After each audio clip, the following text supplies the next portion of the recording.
Magandang hapon, ako po si Ruth Cabal. Pasadahan na natin ang mga rumaratsyadang balita dito sa Frontline Express.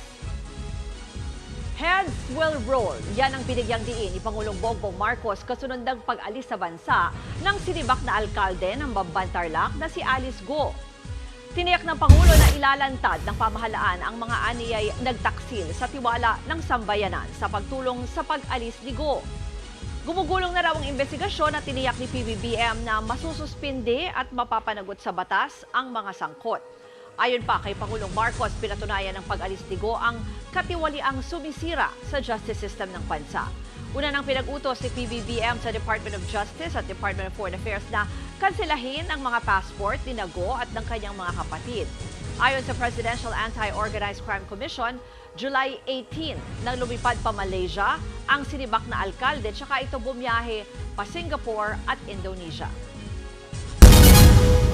Sa ibang balita, nilinaw ng tagapagsalita ni Vice President Sara Duterte na libreng ipapamahagi sa mga estudyante ang kontrobersyal na librong pinamagatang Isang Kaibigan. Ayon kay Attorney Michael Poa, isasama raw ang mga naturang libro sa pagbabago bag sa ibibigay sa nasa 200,000 mag-aaral sa bansa. 10 milyong pisong pondo ang inilaan ng Office of the Vice President sa paglimbag nito. Nakikitang estimate is around 50 pesos per book. Okay.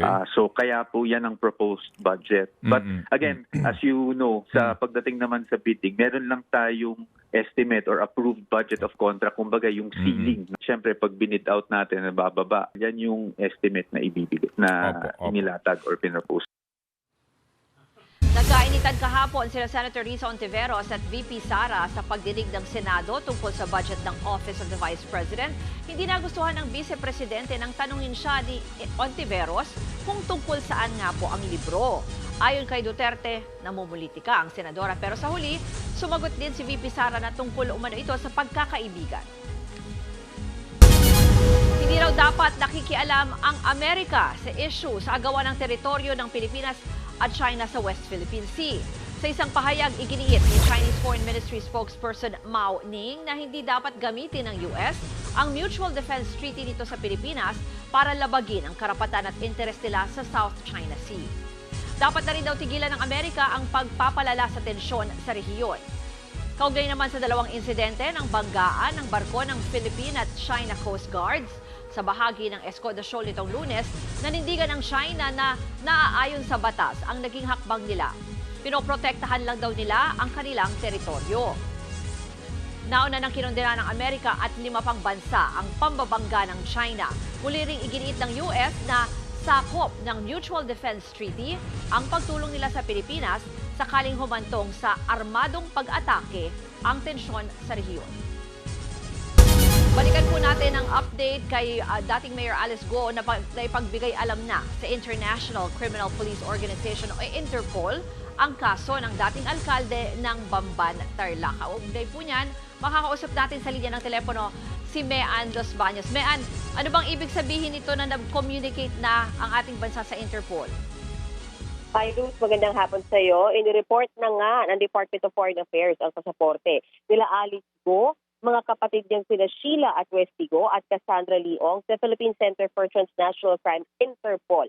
Ayon yan sa nakuwang impormasyon ni Senadora Risa Hontiveros. Ibig sabihin yan, Ruth, nasa Interpol na raw kung anong aksyon ang gagawin nila. Pero posible anyang mag-issue sila ng red o blue notice para malocate at maaresto sila Go. Kagaya raw ito ng sitwasyon ni Pastor Apollo Kibuloy na pinaghahanap din ng mga otoridad sa Pilipinas at sa ibang bansa. Ayon kay Hontiveros, nilagay rin ng DFA sa passport watch list ang pamilya Go bilang precautionary measure para hindi na sila ma-issuehan pamuli ng Philippine passport. Ikinatuwa naman ni Hontiveros ang pahayag ni Pangulong Bongbong Marcos na heads will roll kaugnay sa kaso ni Go. Sa Martes, Ruth, magkakaroon ng pagdinig ang Senate Justice Subcommittee para maimbestigahan kung paano nakalabas ng bansa si Go. Anya, napakalakas naman ang loob ni Go at mga katulong niya. Isa sa mga ipapatawag ang notaryo na nagsabing humarap sa kanya si Go bagamat nasa sasakyan lamang ito. Ruth? Mean, sino-sino nga yung binanggit mo na ipapatawag sa Martes dyan sa hearing? Kasama yung nagnotaryo, and then definitely, Ruth, sa isahan natin na ipapatawag ito yung Bureau of Immigration at tinatang ahensya ng gobyerno dahil bagamat hindi pa naman daw napapatunayan na may concerted effort. Pero ang gustong malaman niya, parang kumbinsido kasi sa Senator Rizal Severos na hindi yan makakalabas, na walang kakonsyaba sa loob at sa labas ng bansa. So definitely, yung mga responsible na mga government agencies, ipapatawag yan sa Martes. Maraming salamat, Mean Los Baños. Cambio naman po tayo sa ibang balita. Nadadaanan ng muli ang 2 lane sa bahagi ng C5 kung saan may tumagilid na truck kaninang madaling araw. Natanggal at nalinis na ng mga tauhan ng MMDA at Bureau of Fire Protection ang mga natapong buhangin mula sa tumagilid na truck. Naalis na rin ang hupambalang na truck at ang nadaganan nitong van. Tumagilid ang truck matapos bumangga sa kasalubong nitong van. Agad namang dinala sa ospital ang mga nadaganang sakay ng van. Galing po ng Rizal ang truck at maghahatid sana ng buhangin sa Laguna. Abiso po sa mga motorista, pagbubultahin na iyong mga walang RFID at sapat na load na dadaan sa mga expressway simula po August 31. Aabot ng 1,000 hanggang 5,000 piso ang multa sa mga motoristang walang valid RFID, kabilang na yung mga sira ang RFID sticker. Mula 500 hanggang 2,500 pesos naman ang ipapataw ng multa sa mga dadaan sa mga expressway na walang sapat na load ang RFID. Alinsunod ito sa nilagdaang Joint Memorandum Circular ng Department of Transportation, Land Transportation Office at Toll Regulatory Board. Sa pagpataw na ngayon ng multa, inaasahan ng TRB na mas mapapabilis na ang daloy ng trapiko sa mga toll plaza. Marami pang aabangang balita sa pagbabalik ng Frontline Express.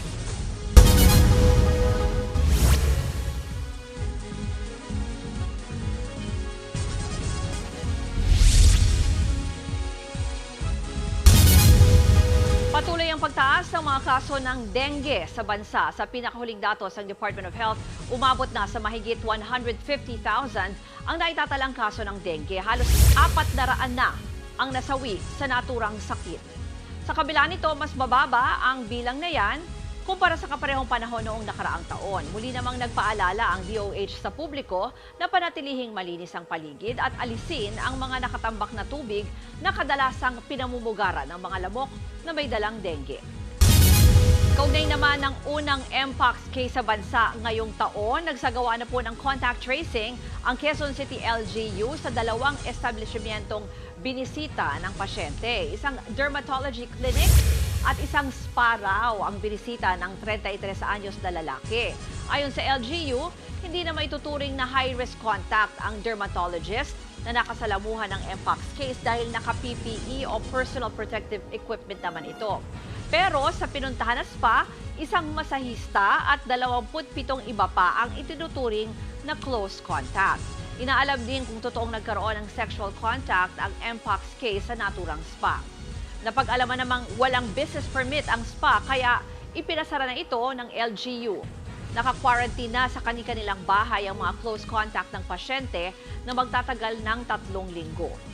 Samantala, iginit naman ni Health Secretary Ted Herbosa na hindi epidemya ang Mpox at hindi rin daw ito lubhang nakakahawa. Dagdag pa ng kalihim, gumaling na ang lahat ng 10 naitala na kaso nito sa bansa mula pa noong 1 taon.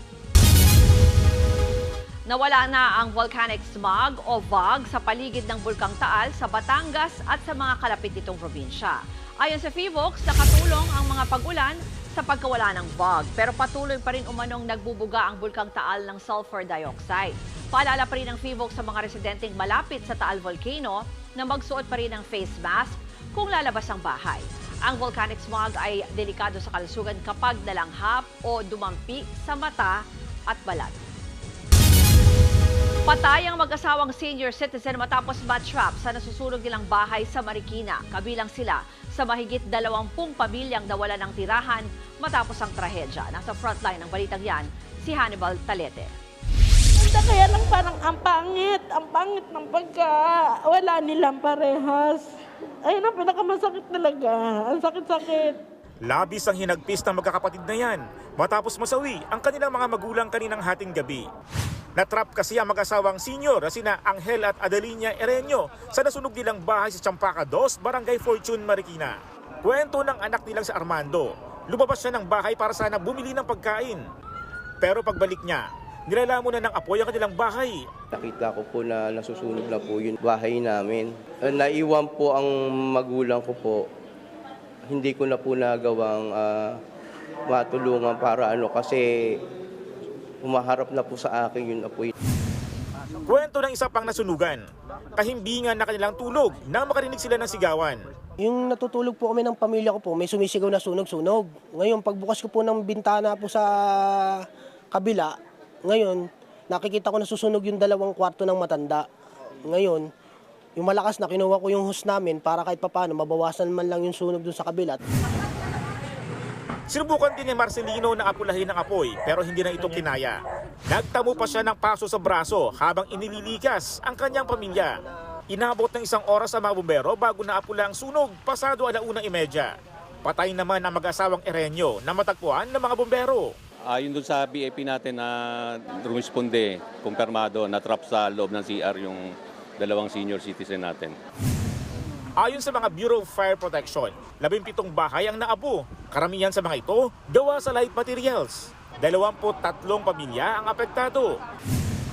Iniimbestigahan na ng Marikina BFP ang sanhi ng sunog at ang halaga ng natupok ng mga ari-arian. Nagbabalita mula sa Frontline, Hannibal Talete, News 5. Narito naman ang mga balitang dapat niyong abangan sa Frontline Pilipinas.